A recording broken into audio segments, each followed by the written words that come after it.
I'd like to welcome today's panelist, Professor David Awurawo, a professor of international relations and strategic studies at the University of Lagos, and Jide Ologun, legal practitioner, national development advocate, and fellow of the Institute of Leadership Coaching and Strategy.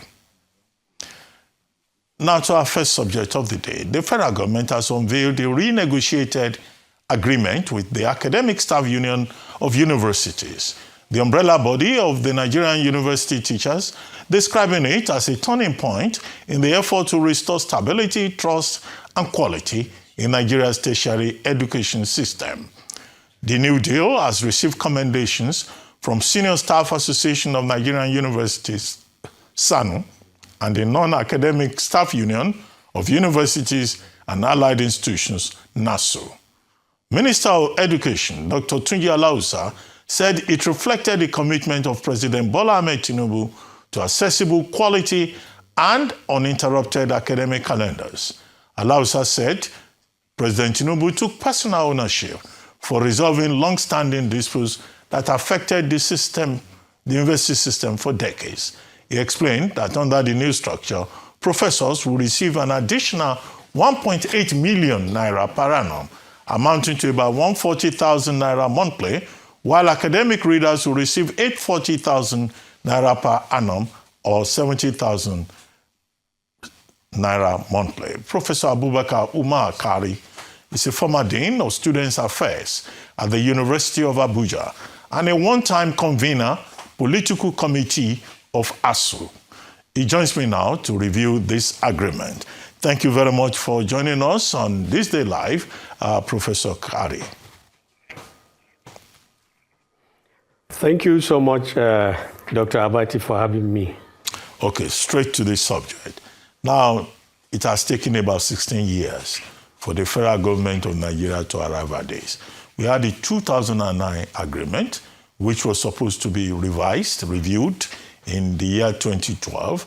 That didn't happen. By 2017, crisis had begun, with the university teachers saying the government has an obligation to fulfill whatever agreement it reached with them. Now, we have had committees since then. The Wale Babalakin Committee, the Munzali Jibril, Professor Jibril's committee, and then also Professor Nimi Briggs' committee. The Tinubu administration inherited the problem. In 2023, the Tinubu administration set up the Yayale Ahmed committee, and it's that committee now that has reached what Dr. Tunji Alausa, the Minister of Education, refers to as a turning point. Now, how much can you say about this turning point? How important is it? What is different between the failure of the previous committees and this Yayale Ahmed committee? Well, the signing of the agreement is a monumental development, a very positive one. And the Tinubu administration deserves kudos, even though with the academic staff, we are all living cautiously optimistic. It's significant in several respects. One, as you mentioned in your introduction, it reversed a trend that was going for almost 17 years, and during which the university system suffered excruciatingly in terms of poor industrial relations, spate of strikes, distortion of the academic calendar, and misery and suffering on the part of university lecturers. So it's a good thing that now, hopefully, all these things are going to be put behind. The university lecturers, hopefully, are going to be smiling. And then the university system itself, which has been in a comatose state for a very long time, will begin to be revived. Hopefully also the trickling effects, particularly in terms of brain drain and several other things. So the long and short of it is that the signing of the agreement is a monumental development. However, we are being cautiously optimistic because over the years, we have suffered humiliation, frustration. We have been treated with disdain. Government has not lived up to its billing. Okay. We hope and pray that the Tinubu administration is going to be different. Okay, I'll get to this point about cautious optimism. I will get to the point about cautious optimism, but I ask the question, what is new? Because you would recall that as far back as 2017, the Buhari administration, I think the man that negotiated at that time was Senator Chris Ngige, who was then Minister of Labour and Employment. And it was at that time that university teachers were promised about 1 million naira. But of course, in terms of implementation, that 1 million naira was not paid. I think it was 700,000 naira that was agreed eventually for university professors. Now, also in that 2017, there was a memorandum for guidelines of implementation for retirement benefits, particularly for professors. Section 3 thereof was saying that, look, university professors will retire on their last salary and collect their last salary for life. So those two elements we have in this new agreement, renegotiated. So really, what is essentially new?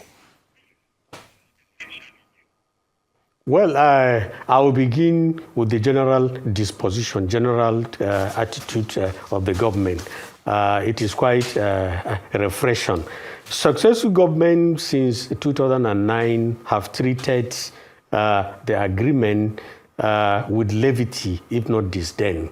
What happened last week was something new, we must admit. And again, if you look at the package, apart from the salary raise, which amounts to 40%, and also apart from the fact that those who retire at the level of professors at the age of 70 are going to retire with benefits amount to their last salary.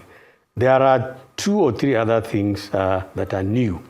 One of the most remarkable one among them, of course, is that a national research council is going to be constituted and is going to be funded to the tune of at least 1% of the GDP. This is something quite novel. It is expected to address several problems, particularly that have to do with training of staff, funding researches, government directly intervening, not necessarily in the way of TED fund, but also as a research council in helping the university system in research and innovation. This is something new.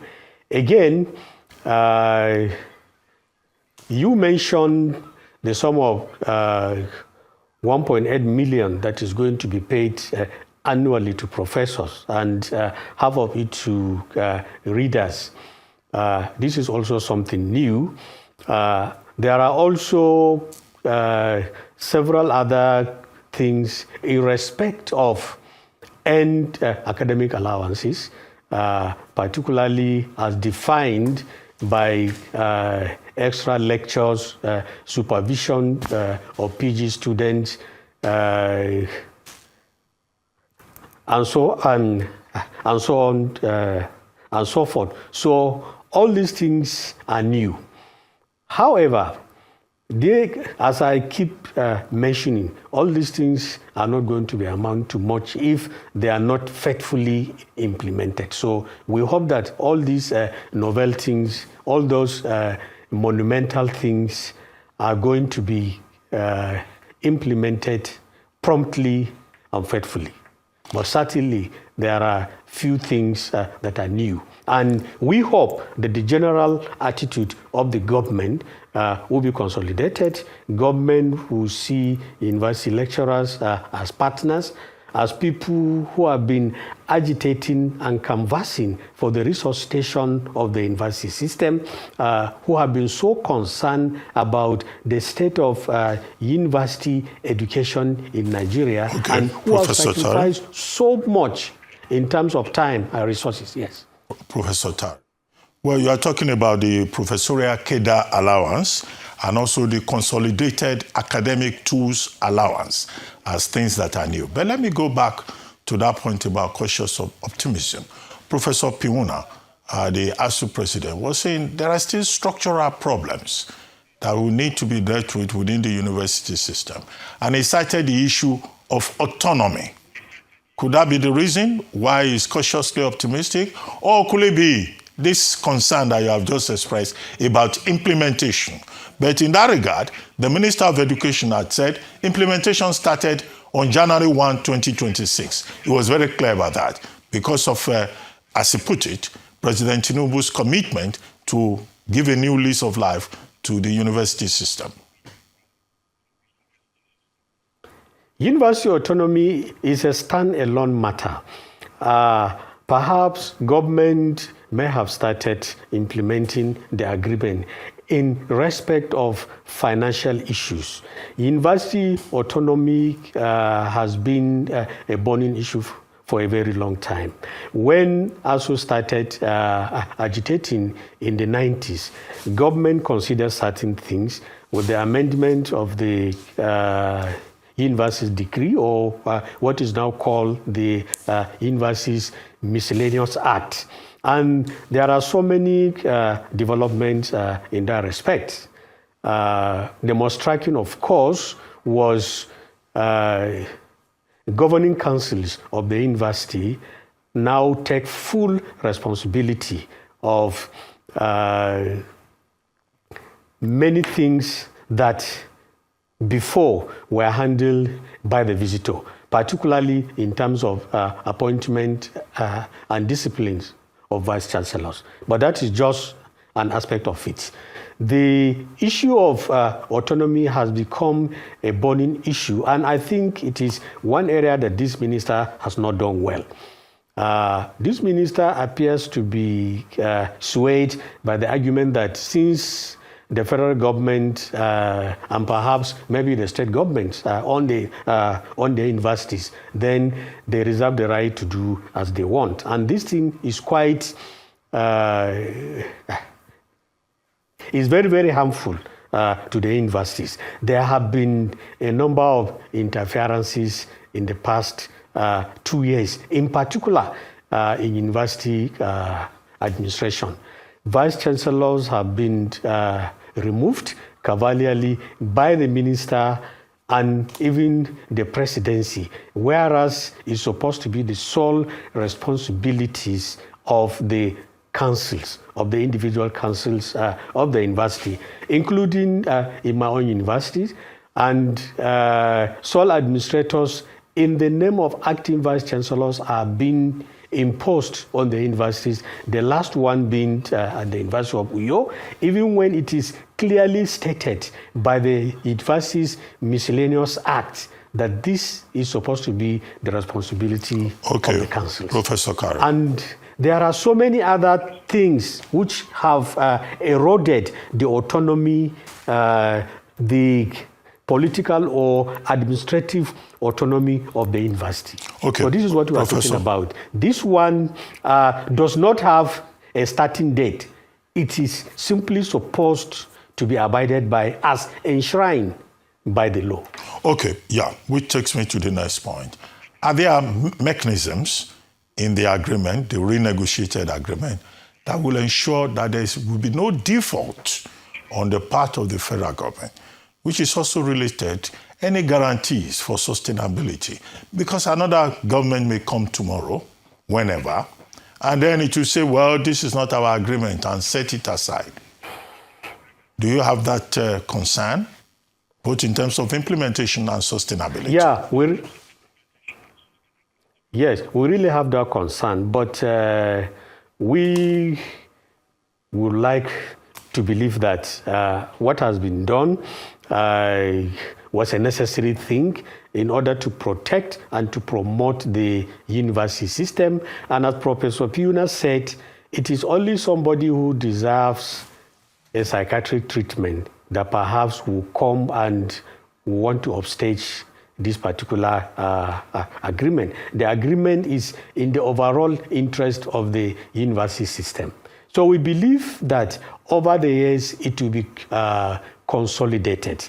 I'm not sure there are plain provisions within the agreement that compel government to implement it. But the fact that government put ink to paper is compulsion enough. And government is supposed to be a continuum. I mean, it's a continuous process. And therefore, if the Tinubu administration, in its wisdom, believed that what it did was right, and it's quite right, another government sometime should be able to see it in the same way. But then again, we have our own way of insisting. ASUU is a principled organization that always walk its talk. Okay, and Prof. we expect government to do the same thing. Prof, when you say in ASUU we have our own way and all that, the only way that ASUU adopts, known to Nigerians, is the option of strikes. Every little thing, ASUU will threaten that. No, it is not. ASUU is very militant. It is. You say ASUU is a principle, but how about the militancy that we see all the time? So, isn't there any alternative to this, what some people describe as the excessive militancy of ASUU? Dr. Abachi, it will interest you to know that before a strike action is embarked, a number of things happen. In fact, it takes months, sometimes years, for a full-blown strike to begin to take place. First and foremost, we engaged, and this engagement is in several ways.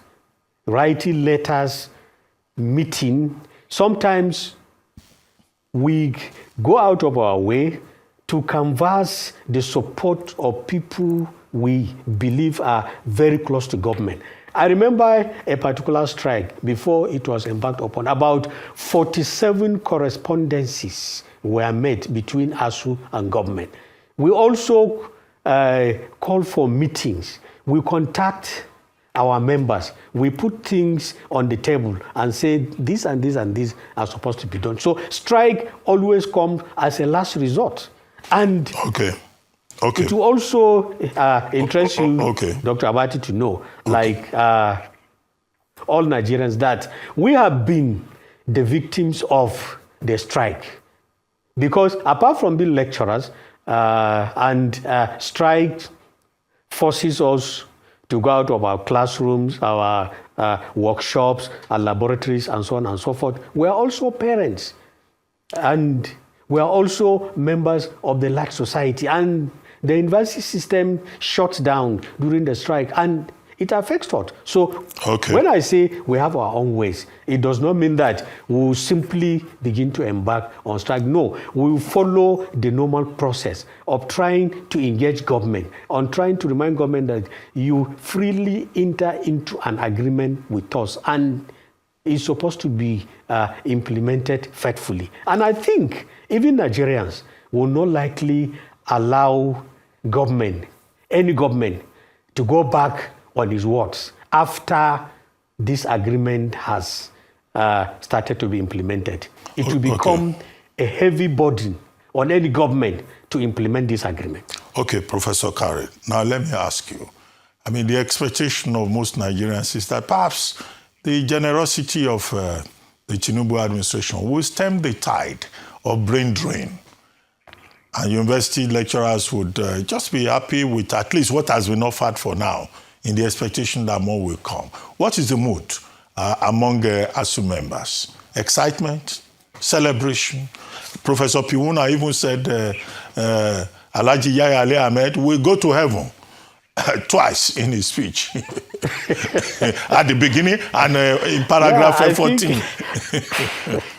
But what's the mood among the members? Well, as I mentioned earlier on, the general mood is of cautious optimism. Of course, we are elated, we are quite happy. But the general mood now is let's wait and see. The problem is that for too long, this thing has been going on. So some people have become so skeptical, so pessimistic. Even after the signing of the agreement, there are still lingering doubts. And so that's what I said. All these doubts will likely disappear if government promptly and faithfully begins to implement this thing. But for now, honestly speaking, it's a wait and see posture.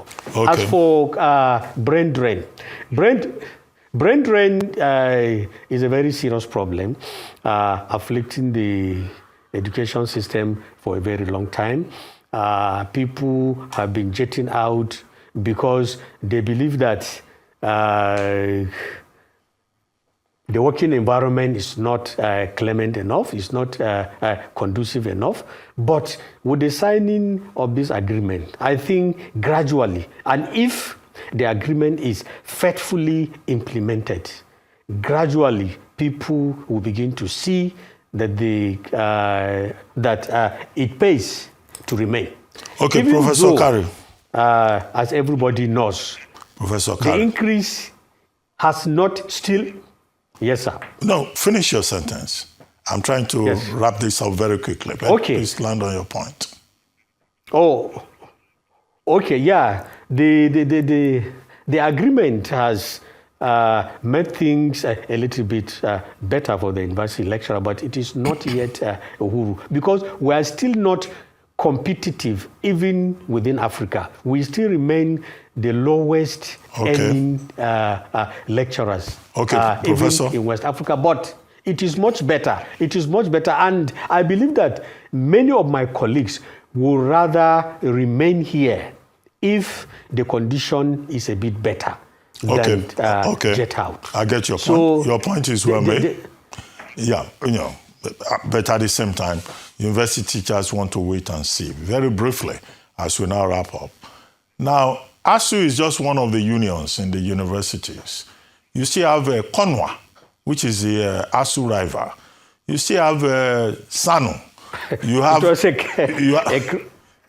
You don't recognize CONWA? There's CONWA. Anyway. Well, it is recognized by law, but we see it as a distraction. It was a creation of Ngige, who thought he could balkanize ASUU and so on and so. But I can assure you that CONWA does not have up to 1% of members of Nigerian but there are also university teachers, and the association is recognized by the Act. Now, you also have SANU, you have NASU. SANU and NASU have congratulated ASUU, but they are also saying their own agreements should also be renegotiated, and that the federal government needs to pay attention to that. It looks like, there's no end to this renegotiation within the university system. Briefly, what do you think as you now wrap up? Yeah, I think the renegotiating thing has been going on simultaneously. What has happened now is that there was a closure in terms of ASUU. So I believe sooner or later, government will also achieve a closure with the other university-based unions. The university is not about lecturers only. There are also non-teaching staff who also have their own demands and grievances, and government has been listening to them. We wish them well. We believe that very soon they will also achieve a closure. There will also be agreement with them. They are sister unions, and we work together, even though in the past attempts have been made to use them against us. Okay, on that note, I would like to thank you very much. The name is Professor Abubakar Umar Kari, former Dean of Students Affairs at the University of Abuja, and former convener of the political committee of ASUU. I thought I saw Kari on the screen, but the name is Abubakar Kari. Thank you very much for joining us on This Day Live.